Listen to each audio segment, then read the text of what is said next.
Game Over Brasil, bom dia, boa tarde, boa noite. E aí, como é que tá? Hoje a gente não vai falar sobre direita e esquerda, a gente não vai falar se você gosta ou não de um político específico, a gente vai falar de método. Método que os políticos ultimamente têm adotado para conseguir os seus objetivos, ou destruir a democracia, ou corroer os poderes institucionais. Então não deixe de se inscrever. Muito obrigado, estamos crescendo. Deixe o seu like e logo depois da vinheta a gente já começa. Valeu!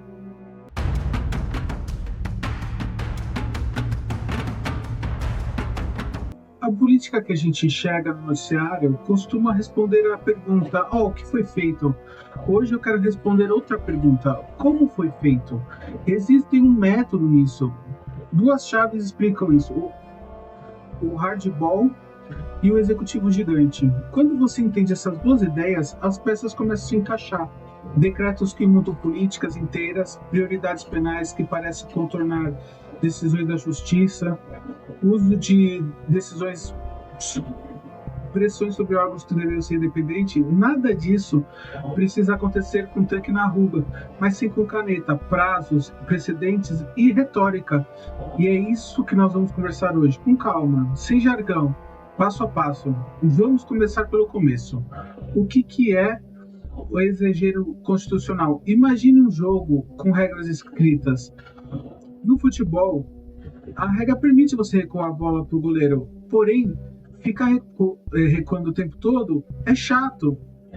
No direito constitucional é a mesma coisa. Existem leis, existem práticas que equilibram os poderes.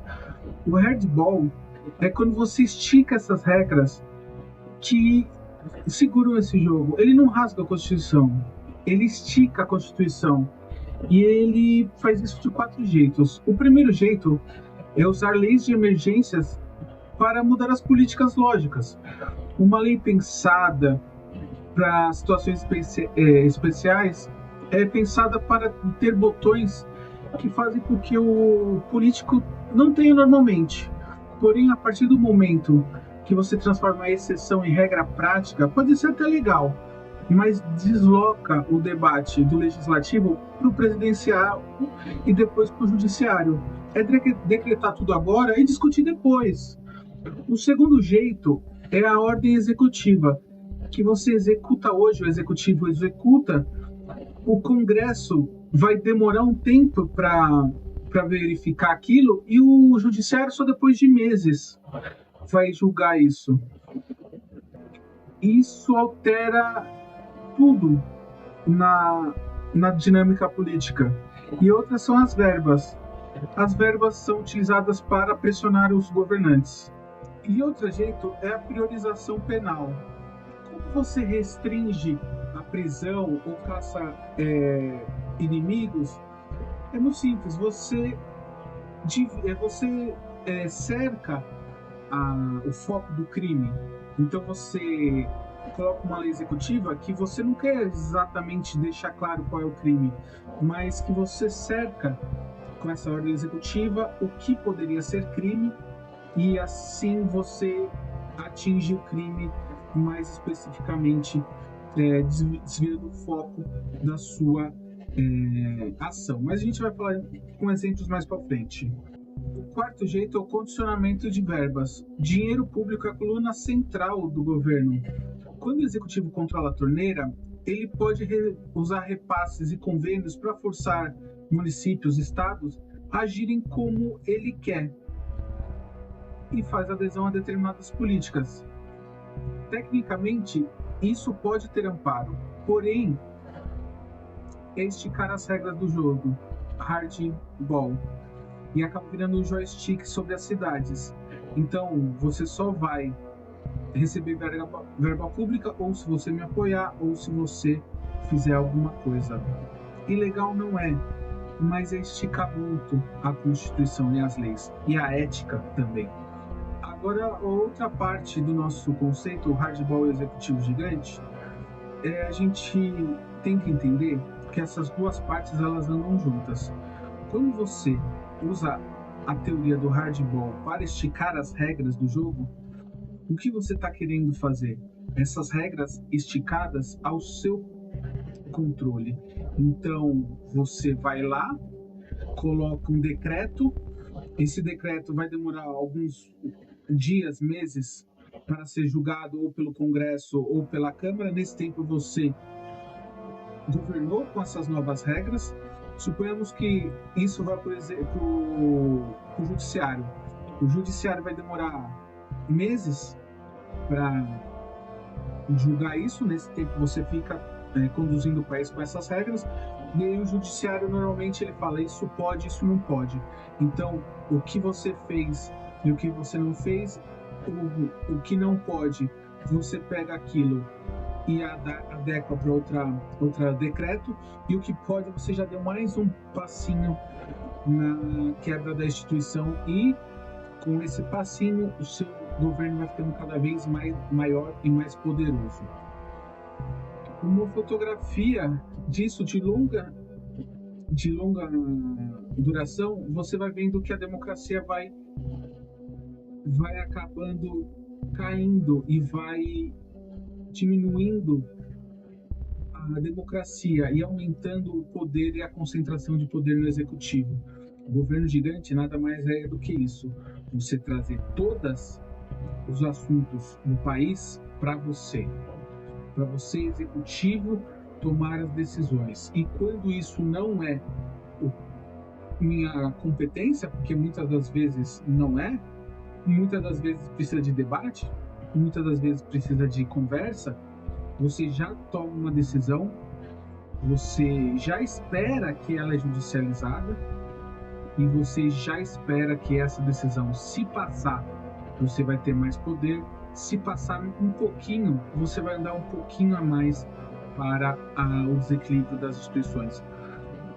Sim, são decisões dentro da democracia, mas a democracia também tem a ver com costumes, tem a ver com entender que nem tudo o que está na lei o tempo todo pode ser usado, inclusive medidas de emergência. As emergências são justamente para emergências. A partir do momento que você usa o tempo todo medidas emergenciais para governar o país, isso significa que o governo está passando dos limites, mesmo dentro da Constituição. É complicado, mas vocês vão entender com exemplos mais para frente. Como o executivo cresce? 5 motores para você entender melhor como esse executivo cresce. Motor 1, a pauta. Então, quem manda quando a caneta define agendar por decreto? O parlamento reage na defensiva, discute o que já está valendo, em vez de decidir o que deveria valer. Toda política vira discussão se pode ou não pode ter isso. Então, os assuntos relevantes para a sociedade ficam de lado. O que fica é sempre decidir ou concordar com o governo. E as pautas importantes ficam de lado. Porque o governo não está interessado quando usa isso nas pautas da sociedade. Ele está interessado nele, em como ele vai ficar mais forte, como ele vai passar a narrativa dele e como ele, de um jeito ou de outro, vai sair ganhando. Porque se ele pautar uma coisa nacionalista que vai dar repercussão nacional, passa-se 2, 3, até vezes 4 decretos que não se dão a devida atenção, e aí o legislativo sempre fica correndo atrás do executivo. Motor 2, orçamento. A gente já falou, verbas discricionárias, convênios, a Assembleia Federal aqui, né, a Câmara Federal, tem a tal das emendas PIX. Isso é um baita de um poder que o Congresso tem. Então, se você não precisar explicar nem dizer para que vai o dinheiro, um poder que o congressista, o parlamentar, tem sobre a prefeitura. Eu te mando esse dinheiro para você fazer o que eu quero ou o que você quer, independente do que você quer, porém eu quero apoio na próxima eleição. É ilegal? Não. Se fosse transparente, lógico, essas emendas não são transparentes, então é ilegal. Mas esse jogo de mandar dinheiro público para sua base em troca de apoio não é ilegal. Porém, isso está passando dos limites. Em nenhum critério esse dinheiro vai. Isso, se a soberania e a sobrevivência financeira de uma cidade depende dessas emendas, o prefeito fica vendido. E na democracia, isso é horrível. As cidades não podem ficar dependentes da boa vontade dos seus deputados federais. Agora a gente vai para o terceiro motor, nomeações. As nomeações, elas são muito importantes, tanto para entender a forma do governo ser gigante e por que é tão importante ter nomeações chaves em cada lugar. Vamos lá. Órgãos reguladores, ou vamos usar o principal, o Banco Central. Por que o Banco Central tem que ser independente? E com isso eu digo independente, você não pode demitir pessoas do Banco Central porque você não gosta das políticas delas. Você não pode acabar com o presidente do Banco Central porque você não gosta dele. O Banco Central independente é justamente para que a política econômica do país, que às vezes leva 10, 15, 20 anos para ficar boa, ela se mantenha ao longo dos anos sem interferência política, porque os políticos passam a cada 4, os presidentes a cada 4. Então o presidente hoje pode chegar e falar: vamos baixar a taxa de juros a 0. Perfeito, a economia vai bombar, não sei o que lá, vai melhorar tudo.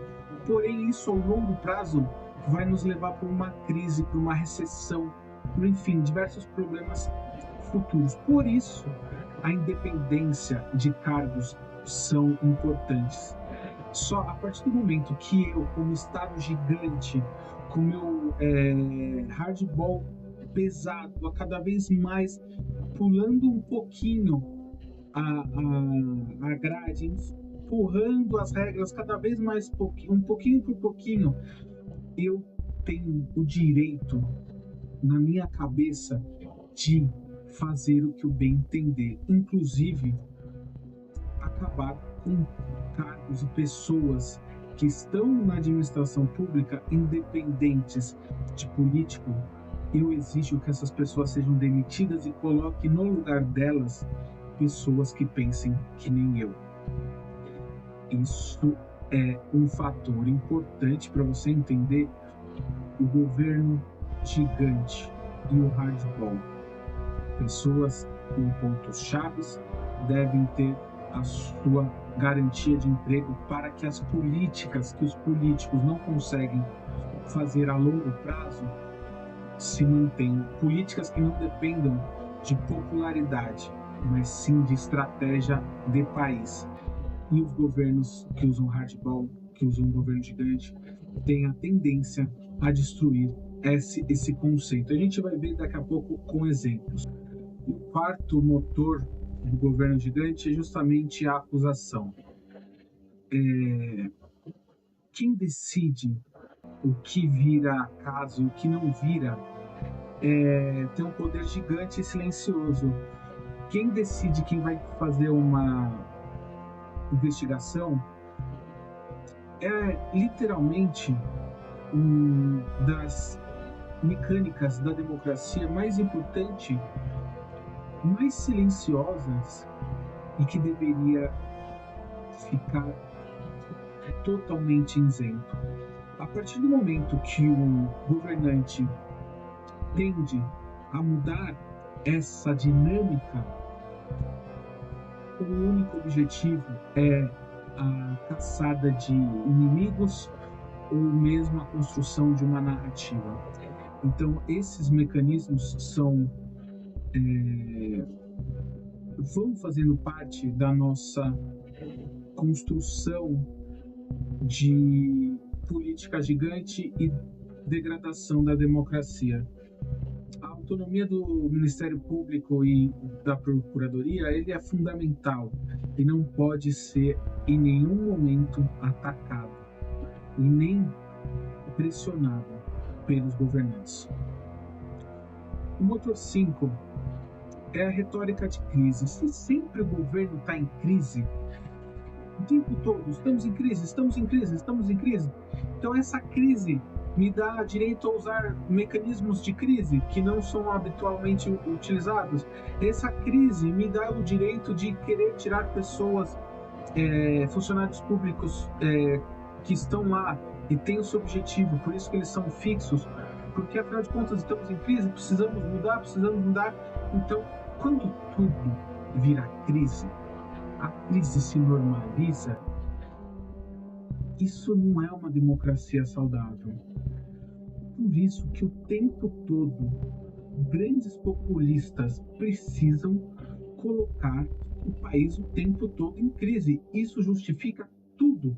Justifica você ir empurrando a grade das regras cada vez mais para frente. Isso justifica você usar medidas totalmente ilegais, porque afinal de contas estamos em crise e essas medidas elas são usadas para a crise. Mas não estamos em crise. Mas para fazer os objetivos e dar uma continuidade celera no objetivo, se usa esses mecanismos. Até aqui você já tem uma lente mais ou menos do que podemos usar para analisar muito do que aconteceu no Brasil na época de Bolsonaro e está acontecendo lá no Trump. Afinal de contas, eles têm o mesmo estilo de governança. Quem não se lembra do famoso caso de vamos tentar dar um golpe dentro das 4 linhas? A minuta do golpe nada mais é do que isso, é tentar esticar dentro da democracia um golpe. E realmente, o tempo todo eles falam, não, estamos fazendo análise dentro da democracia. Sim, estavam tentando usar leis muito criativas, mas sim, para dar um ar de legal no golpe. É isso que o Trump vem fazendo também com os impostos. Declarou crise econômica nos Estados Unidos e taxou todo mundo. Mas a gente vai continuar. E vamos falar cada ponto específico aqui. Então a gente vai aplicar essa lente a exemplos concretos do hard work e do governo gigante. O exemplo que a gente vai falar é sobre as tarifas. As tarifas impostas a partir de lei de emergência econômica nos Estados Unidos é complexo porque o poder de negociar tarifas nos Estados Unidos e no Brasil ela é uma capacidade do Congresso. O Congresso, na sua sociedade, com seus deputados, senadores, tem o dever de votar tarifas, de decidir a vida do povo. Porém, nos Estados Unidos, você tem essa lei que a partir do momento que você declara emergência econômica, você presidente, tem esse poder. E foi isso que o Trump fez. Aí você vai me falar, não, mas isso é legal. Não é ilegal. Está dentro da Constituição, mas é uma emergência econômica. Aí o que acontece? Isso vai para os tribunais.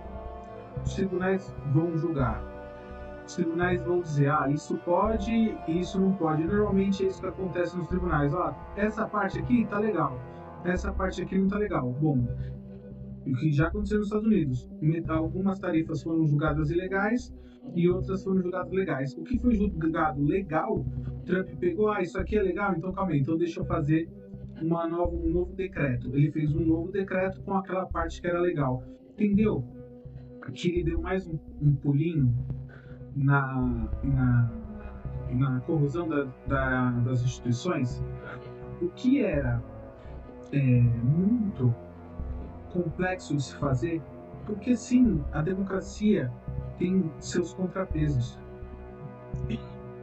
sua burocracia, e sim, ela é justamente para que isso não aconteça. Então ele pegou o que era legal, já fez um novo decreto e sancionou mais países. Então ele pegou isso tudo e transformou num governo gigante. Agora é ele que manda. E isso abre precedente para novos presidentes, novos métodos de se fazer isso. E se no futuro o presidente que for americano for um pouco mais radical, um pouco mais radical, um pouco mais radical, até onde essa corda da democracia vai aguentar ser esticada, até onde a regra vai aguentar ter um passinho mais para frente, um passinho mais para frente. Por isso que tudo hoje é judicializado, porque o Congresso leva tempo para aprovar leis. Os juízes têm que dar pareceres em meses. No Congresso, as leis são discutidas. No Judiciário, apesar de ter poder de lei, é feito normalmente por 1, por 3 ou por 5 juízes. Isso vai mais rápido, porque a justiça precisa dar uma resposta quando ela é acionada. Agora a gente vai para o segundo exemplo. A interferência da política de prisão no pré-julgamento. O que é isso? Qual é esse exemplo? Se o executivo emite leis que transformam certos tipos de crimes com agravante mais importantes para serem investigados e punidos, você diminui a faixa do que pode acontecer. Então, eu vou te dar um exemplo que está acontecendo nos Estados Unidos. Nos Estados Unidos, queimar a bandeira nacional é um ato de liberdade de expressão. Perfeito?